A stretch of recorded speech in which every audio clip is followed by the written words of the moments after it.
Yeah. So the Islanders winning tonight. Big news. Let's go Isles. Big time. Next game's on Friday night now at UBS Arena. We have a chance. Don't call it a comeback. 3-2 now down to It's Carolina. happened before, man.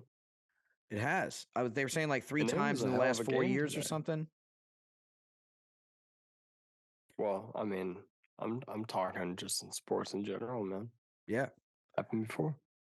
Actually, it happened when we were in college. Remember that? When the Philadelphia Flyers came back and they beat the Bruins. I think it was the Flyers beating the Bruins, and they were down 3-1, and they came back. Don't and bring that shit up, man. I They beat mean, the Bruins. It was you're brutal. okay with me, but some of our boys back home would not appreciate it.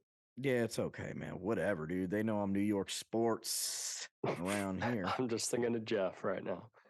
Jeff just overheating, getting angry at that comment. I'm sorry, Jeff. But the Bruins are sick this year, so he can't get mad. They're like crushing it, dominating. True. They're honestly giving it to the Florida Panthers, which is wild because they're a phenomenal team and they're just manhandling them like it's no one's business. So respect. Big respect. They are. They're up 3-1 right now. Yeah.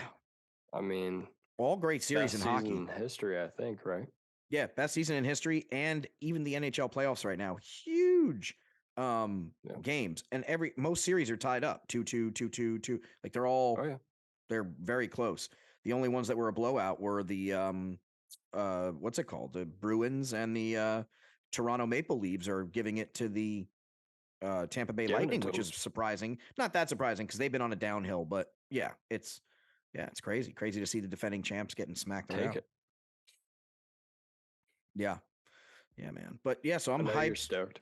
Islanders hockey, and trying to play some golf in between here. So it's been nice. I got my Titleist, my Islanders/Mets Titleist color appreciation here. Got the Mets logo, but I'm gonna stitch an Islanders one on the other side. That is dope. Where are you stitching on? You going to Lids? Dude.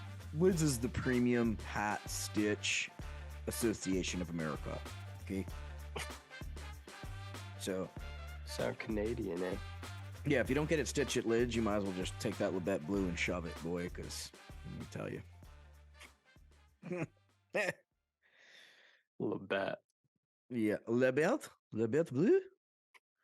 My accents between the Australian one and the other episode and this horrible French accent. I apologize to all those foreign people who. I am god awful at accents. Yeah, my accent game is horrible. Terrible fake accents. That I love it. You know what makes me happy though? When you meet like that super foreign guy that has the really funny American accent, like he does an American impression, and it's usually spot on and it's hysterical. And he just like he's like, I fat, I eat hamburger. You're like, yeah, pretty much. That's like, that's pretty much where we're at, dude. I'm sitting here watching your face do this and hearing your voice, and I know you were going foreign. I picked up on French. Is that where were you going? I don't even know, man. That was kind of just like a mix. That was just like a European, Eastern European guy strolling, strolling for his McDonald's. Got tight pants on, likely leather. They like those jeans with the white fade, right? The little laptop satchels, big around there, big bleached, over there. Little bleach. Speaking of bleached, why does it look like all the greens around me have been bleached green? I feel like everything, they just spray paint it. Like that's a real thing, that spray painting the green. I mean, what's it called? When we had Ryan on the podcast talking about the Masters, obviously we know they spray Augusta because it's like, Disneyland, but I think they spray at local munis too, man. I think these dudes are just like, yeah, fuck it. We're not going to fix that dry patch. Hey, here's an idea. You can ask them. I could ask them, but then they're going to be offended. They're going to be like, so what? Dude, you should see the dudes that run the Muni Green at our local golf club here, the state-run golf club of Sag Harbor.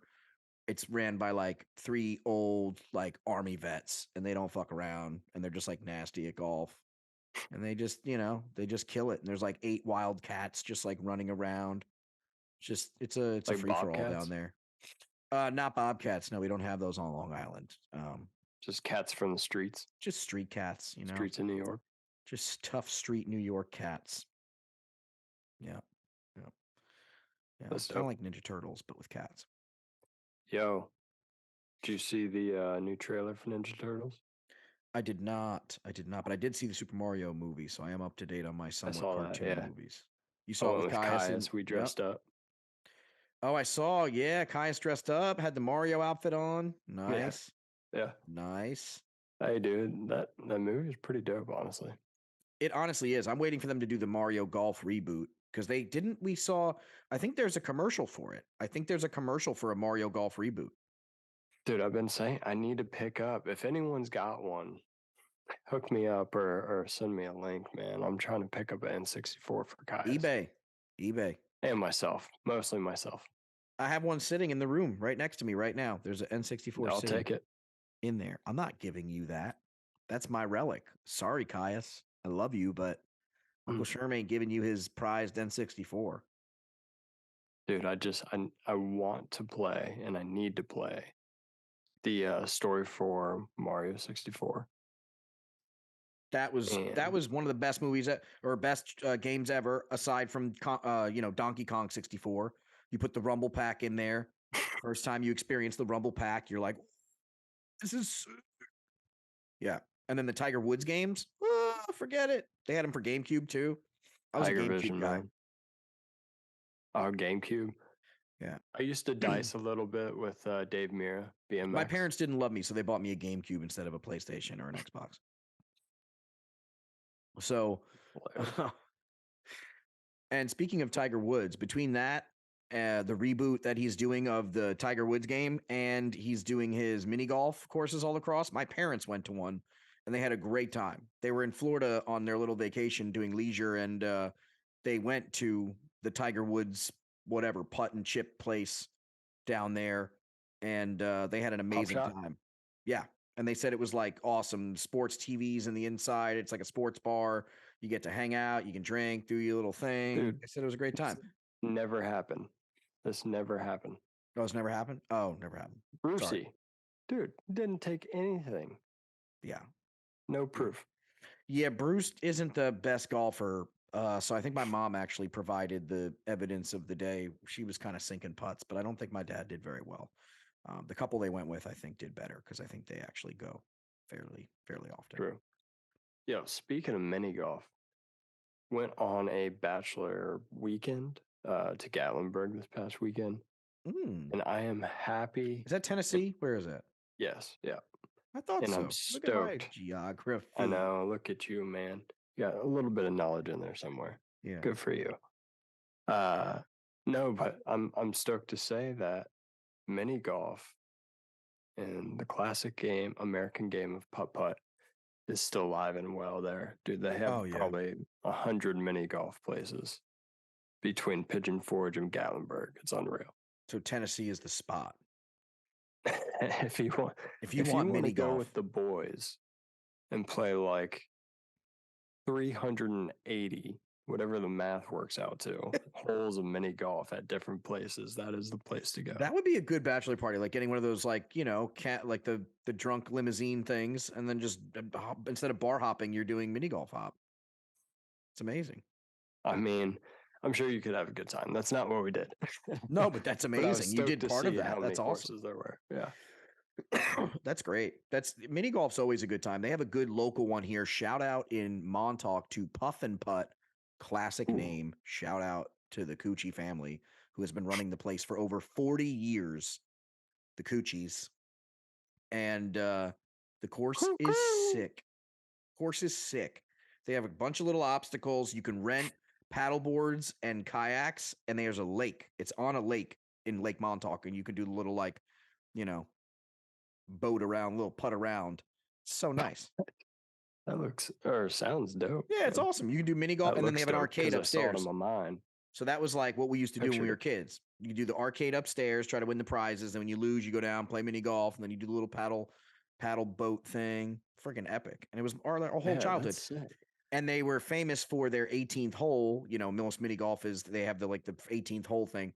They have their 18th hole, and it's like a Popeye cartoon, and he's talking shit to you. And you're gonna die, clown. Yeah, and you got to hit it up this like flat. It's like a straight, like thin, narrow path, but then it elevates to another thin, narrow path, and then it elevates to another one. So it's like a up elevated like putting surface, and you have to go all the way up straight up.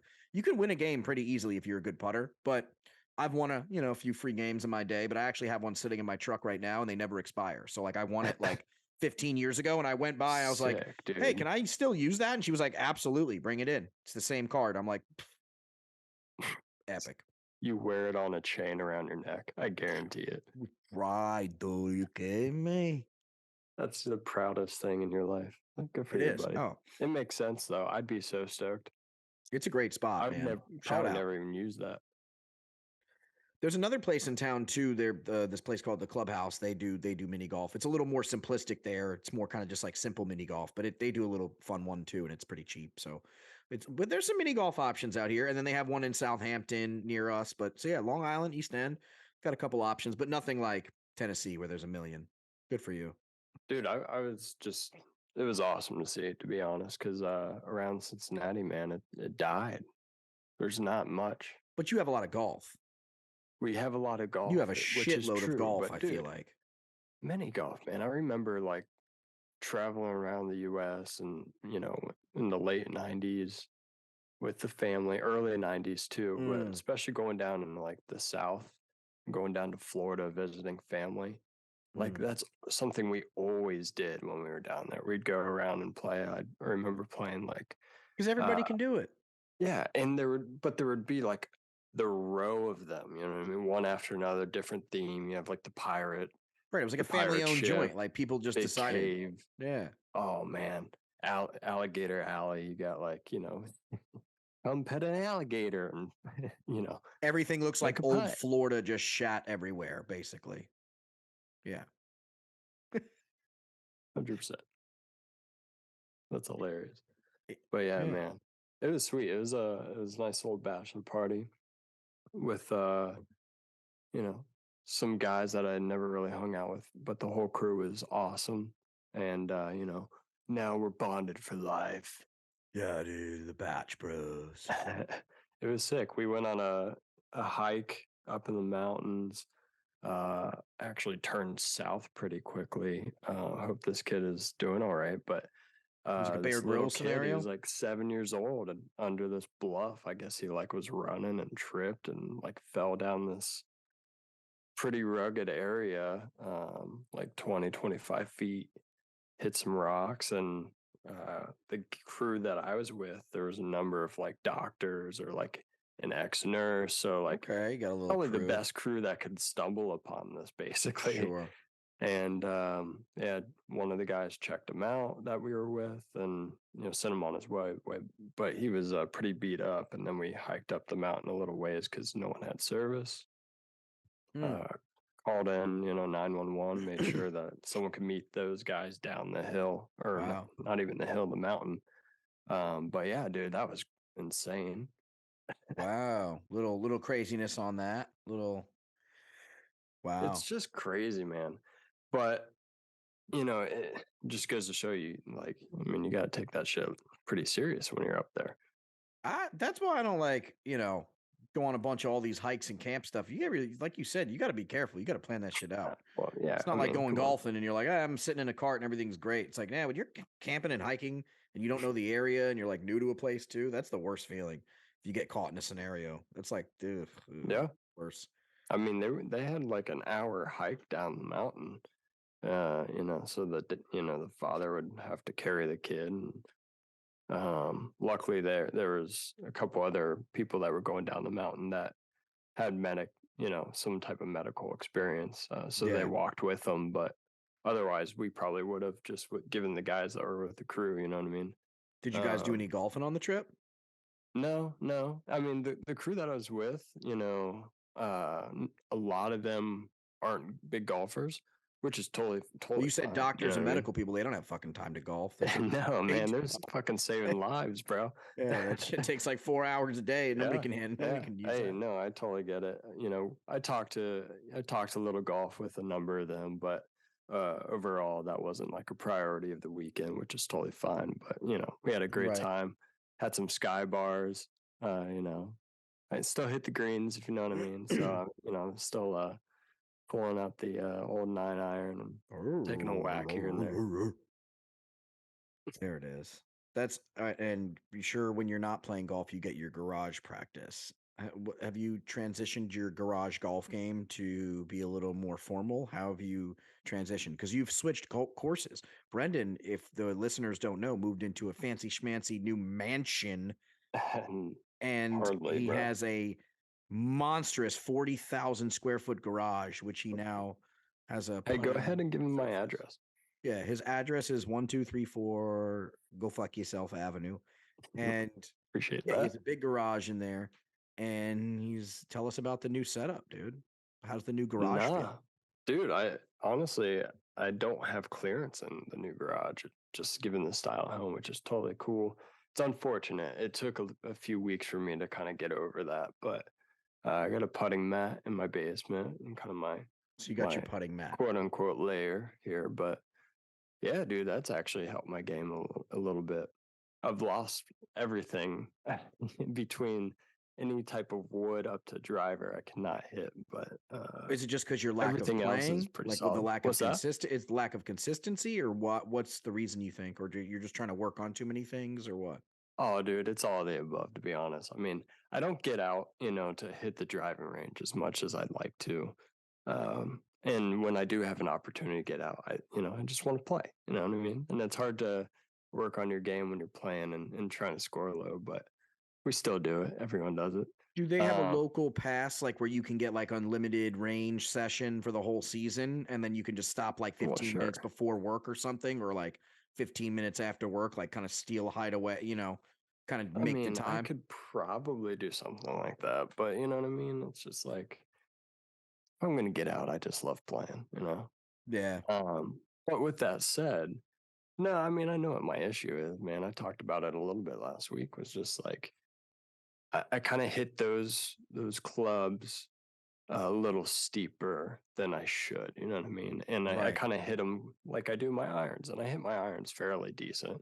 Not always well. I still shank it here and there, you know, like everyone. But yeah, I mean, that's definitely my stronger part of my game is my irons, and I just struggle to, you know, vary my swing and tailor it to those longer clubs. I don't know why. That's honestly me right now too. My chips, my wedge game is fantastic right now, and I can putt pretty well and get it really close to the hole. But my drives have been off, and my like high irons, like my 6-7s, or sorry, my 5-6s, Yeah, my dude. 4-5-6 irons are just like totally shot. Trying to use them, it's like I'm just not hitting them well. I'm getting not good contact, and I don't know what the heck it is I'm doing wrong that's so different from my 7-iron, or what feels so much different comfortability wise than that 7-iron or 8-iron. But it really does make the biggest difference, having that weird degree difference. Strange. Do you account? I mean, like, so what do you account for? Like the type of grass, the wind, like if it's in your face, the I don't way even. the I've green's never, to be going. honest, I've never Do you really account for your accounted. hair? Like, what's that gonna I do? put my hair up when I'm playing. Usually, I never keep my hair down when I play. I can't do the Tommy Fleetwood thing. It's too fucking hot in Florida to keep your hair down like this. And even in the summertime anywhere, even if it's up northeast here, it's just too fucking hot and annoying. So I can't do the Tommy Fleetwood. I put my hair up and it looks like a messy Japanese wild fucking bun, like a samurai bun. And then I go out there and smack the ball around. But I feel like my technique when I'm doing my chips, like I've learned a lot, and Zach has helped me a lot with like, lining up my face properly and closing the club face, like, and not hitting it so open, and like tightening up these little things, and like being flat instead of like angled like this with my iron. I'm flat, it's like coming through straight, kind of like these little tips that are really helping me with my wedges and chips. But I try to apply similar knowledge to my irons, but it's like almost like each, and it's not almost, it is. Each facet of the game requires a completely different technique. So like my chips, as I get better in my chips and my wedge game, it's like I'm losing ground in my middle game in my irons, and then my drive kind of goes completely to shit unless I have a nice. I've basically given up on hard swinging my drive at this point until I get proper lessons by somebody who can teach me how to really drive. Because yeah, you got to be careful hard swinging. I'm not like I'm just taking like easy fucking light crispy swings now with the driver if I have my because that driver's big and powerful enough to where even if I do a lighter swing it's still going God, you're 180 powerful. almost 200 yards, so it's not gonna like So big. affect me as much if I can just get a light swing. No, I feel you. I feel you. Yeah, that's one thing that I've been trying to work on, and it's bringing me back a little bit into a little more consistency is like slowing that swing down and just trying to just get it out there and not really, bomb it or anything like that. And I'm It's still big. struggling, but it's definitely kind of reined in what was otherwise left, right, center in the ground. You know what I mean? Like I I think couldn't it's fucking harder get for a off guy it. like you that's more athletic and athletically able and like somebody who's played sports competitively. It's harder for a guy like you to tone down your swing and the power in your swing to be patient enough to like learn the mechanics because you're like this, you're like a powerful athlete. You're like, no, I can swing it full, but it's like, but it's different. It's like golf is like you have to have that. Like, am I wrong there? I feel like that It, is like sometimes I would see that too. Like it's hard as an athletic person to like tone down that, I feel like. yeah, yeah. I mean, you talk me up like I'm something special, and I'm not. But No, but you've always been a very athletic person, whether basketball or whatever, yeah, golf I mean, I or appreciate that. I yeah, get what you're saying. No, I mean, I've lacrosse. been lucky enough to just kind of pick up sports rather naturally, which has always been a gift, and it's been pretty cool, and I'm lucky in that sense. But golf is by far the hardest sport I've ever played in the sense that, like, if I connect on something, I can naturally, if I could figure it out, I could probably pick it up and be good at it faster than most people. Right. Um, but it's not been that for me. And most of it's been because I haven't played enough. You know what I mean? I Sure. wish I had played when I was younger. I wish I got more into it at a younger age and even after college when I had all the time in the world. And now I don't, which is it makes it more difficult, but like I've kind of become addicted to it just because it is difficult and it like I just want to go back because like I've hit that one good Well, it's shot you and versus I've felt that yourself. feeling, you know. Like Paul said, it's you versus yourself. Oh It's yeah, you. it's There's not. great. That's why it's so frustrating because you, as like this great athlete, you can just stare at this ball and it's like there's nobody in front of you. There's no defense. There's no like, yeah, there's obstacles, but there's no like, there's nobody in your face waving while you're trying to shoot. It's like just you in the open road and you Right. have clearance and it's just like you're in control of your own destiny. And that's what makes it the most frustrating because there's nobody like in defense. In basketball, you could be like, oh, they played really good D that night and, I just couldn't break through. Like that's what it is. But golf, you can't say any of that unless it was like horrible weather or like some kind of super obscure thing that's happening to prevent you from playing well. But it's you and yourself out there, and Right. that's what's difficult for an athlete to comprehend on that. Yeah, yeah. And you were talking about like it's hard to tone something down. It is, but it's like not even a conscious thing that I'm like, oh no, fuck it, dude. I just want to rip at it. Like, I mean, maybe on like the 18th hole, most people usually do like, hey, let's just try to bomb it on the 18th. You know what I mean? It's the Right. last hole of the day. Sure. But no, I mean, I really don't even do that. I even tell myself, don't swing hard. And then I don't know, you kind of just get in your mind and that Yeah. Well, that's what backswing I'm and you saying. It's just harder give it for a you little more juice and naturally. it's adrenaline and yeah. Yeah. Yeah, it's more natural, but Like me, I don't even we'll care if I hit figure it it hard at out. this point. I'm like, you know what? I'm just going to soft swing everything. If I soft swing my 7 and it goes 40 yards or 30 yards shorter than it's supposed to go, hey, at least it went straight and I'm up there kind of, and then I can get Yeah, that second shot on. So like and that's that's the beauty that's of the golf too. thing. You can work Yeah, your own game and learn your own game and then kind of play your own game and still right. keep a good score or keep a lower score. 100%. And yeah, I mean, like, I've gone multiple rounds in a row if I'm playing for money or if I'm just really trying to score as best I can, where I don't pull any woods out. I don't pull a driver out. Sure. I'll hit a 4-iron all day off the tee if I have to on every hole. Right. Just play it Just so smooth I and can easy. Don't put try it, to test your yeah. game. Right. And that way too, I mean, I usually hit those fairly decent, but let's say I don't. Let's say I have a miss hit or something like that. It's not going to go 40 yards into the woods. You know what I mean? Like Sure. it, if I miss Where hit your it, it'll driver's going probably to kill just be you. over in the rough. Yeah, because I have so much, potential distance if I hit it straight. If I don't, and I, power slice it, or if I, get, it's gonna go, but it's going in the wrong fucking direction. You know what I mean? Speaking of obstacles and shit going in the wrong direction, what about the tournament? The freaking Mexico Championship coming up this weekend. Friggin' the boys, little Tony Finau, John Rahm, the defending champ in it. It's a great tournament, man. This is one of my favorite tournaments, to be honest, in the beginning, because it's like kind of right before it all really kicks into high gear for the golf season.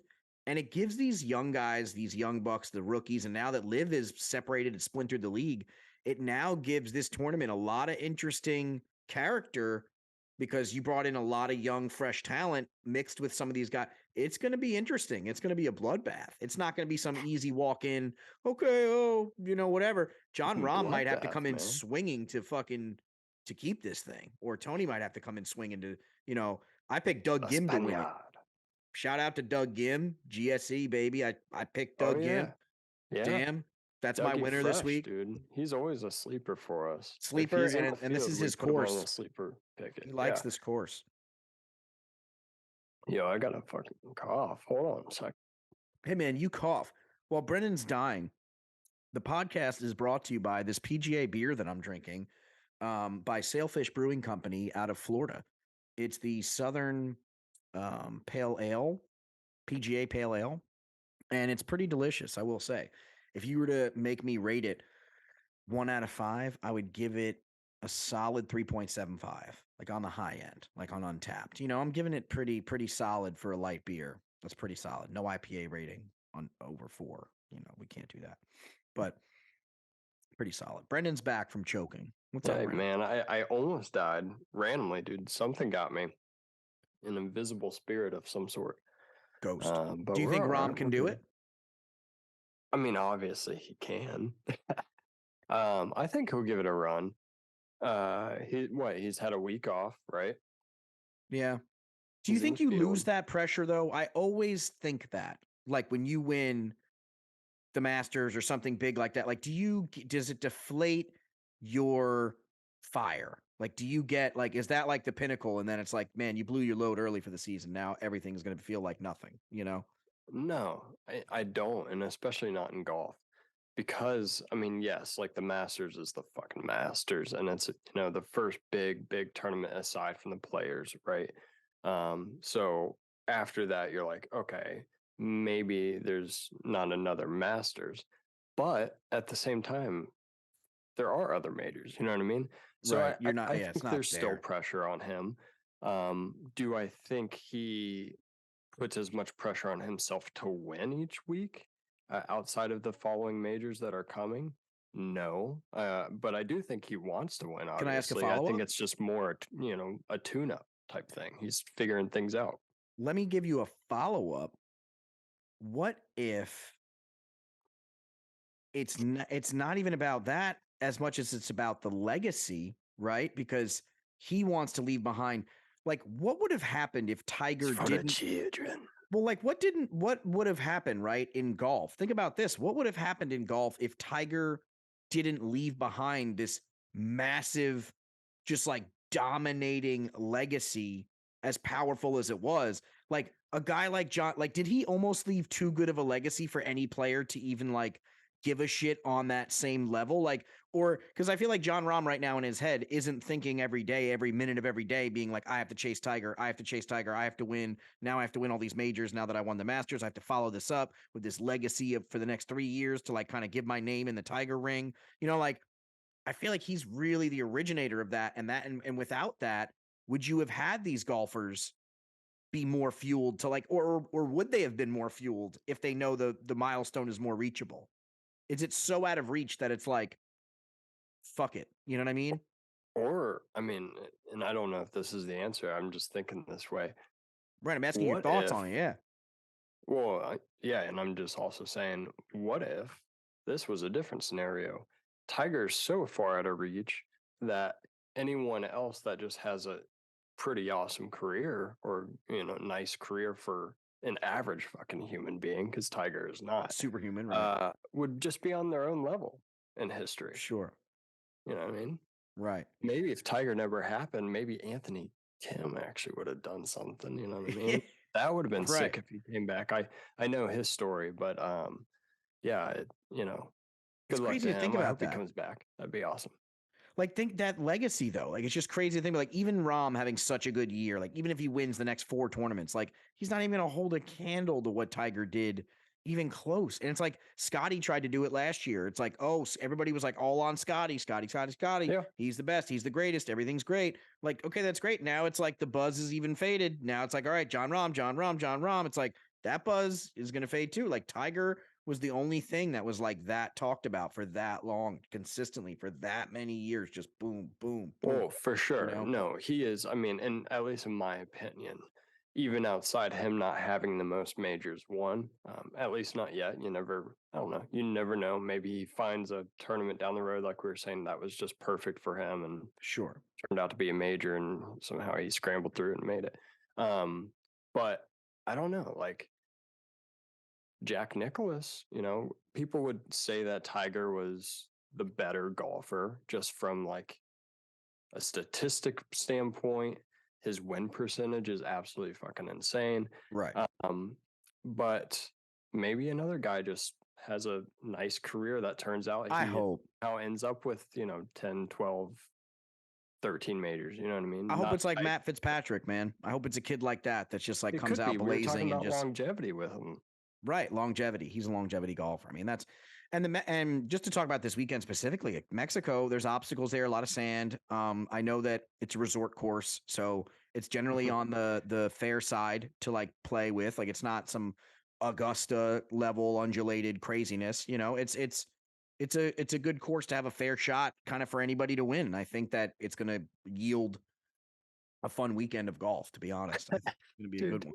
It just that you're excited about this tournament because you're just trying to kind of scope it out. You got your travel agent checking it out just in case.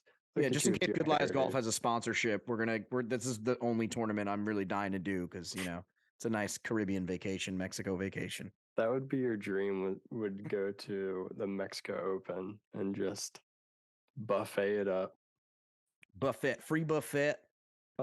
Free buffet. Y'all got them mini taquitos? I love them taquitos. Y'all got them? I love them taquitos. Y'all got the beef and cheese. I seen them at that 7-Eleven down the road there. They're delicious. Y'all make those? Be there. Sir, can you please get the fuck out of the clubhouse? Thank you, sir. Thanks. So what's on the game plan for the weekend, B? What's on the weekend plans? I'm actually going to go to Blue Ash Golf Course tomorrow. Do a late afternoon 9 with a couple guys from work. So we'll check that out. Nice little work round going on there. Yeah. I wish you made some friends with the work golf crew. What's that? That's rare. That's rare to like actually make golf friends with the work crew. That's pretty legit. That's nice. Hey man, people like to golf, and I'm down to golf with them. You know what I mean? There you go. Whatever you can do to get out there is key. Whatever I can do that is okay with the wife and family. It's true. And that I'm okay with doing. You know what I mean? I still want to be home. Yeah, exactly. And sometimes you bring Caius along for a little golf trip. It's fun. Dude, this is fucking hilarious. So he's gone out with me a few times and he's loved it, but I think more so he's just loved running around and like seeing creeks and shit like that. You know what I mean? He's a little kid. He's excited. Well, dude, it's a golf course. It's like a giant playground. There's everything. I mean, it's like even for Disney me, World. I think it's one of the more beautiful places you could be. So he's gone out with me, but about a week or so ago, we had a friend come into town, or family cousin or something like that. Excuse me. But anyways, they had a little girl, and they were also kind of like trying to get along and asked Caius, hey, do you play any sports? And Caius was like, yeah, I'm a golfer. Straight Which up. is so funny. He just asked the guy, what's your handicap? Yeah, what's your handicap, bro? And he answers, bro. He's like, oh, I think I'm like a 12. He's like, weak, bro. That shit's weak. Dude, I'll play you straight up right now. 18. Let's chip. Go. Give me my little Debbie plastic putter. No, he's got a legit little set, man. No, I know. So Brennan's son actually has a legit ass set. And eventually we're gonna get him a Good Lies Golf sponsored golf set. That would be dope. We will be having merchandise very soon, like very, very soon. Talking to the merchandise people as we speak. All the people are being talked to. All the people Every are being talked to. one of them. All the business executives, the very important. Even the accountant, we're talking to them. Executive. No, we left the accountant out because he's mad about how much money we're spending. We have them doing so many TPS reports. TPS reports, double-sided with the plastic sheet on top. Extra staplers. Just in case.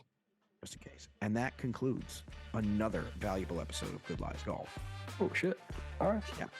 I think it's closing time. That's it, guys. Yeah. Closing time. Put away the alcohol, or whatever the lyrics are. We're too old now to remember that shit. We were in high school. No, I don't remember the lyrics, but I do remember the 90s having some great fucking music.